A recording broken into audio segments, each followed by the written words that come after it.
Preparasyon para sa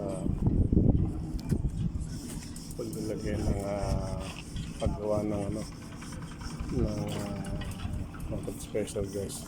So ililinis muna natin yung molde. Pagkatapos lalagyan natin ang langis, lilinisin natin itong mga plate, yung plate, yung nuts, yung kanyang stud. Kailangan malinis din. Nililinis natin yung stud bago natin gabit. Ayan guys, stud, yung plate yan, nililinis natin yan. Yung mold, ayan, nililinisan, tapos nalagyan ng langis. What up, Joel? What up, Joel?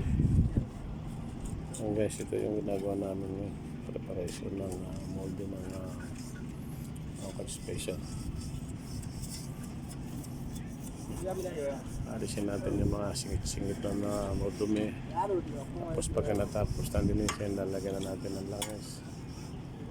Lalagyan ng langis. Lalagyan na natin itong plate. Lalagyan na natin yung stud.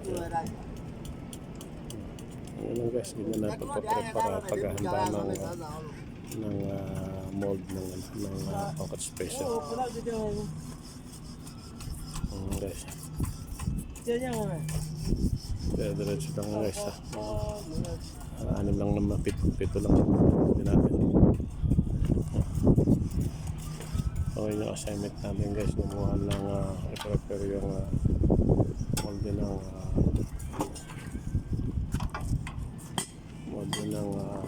Rocket Special.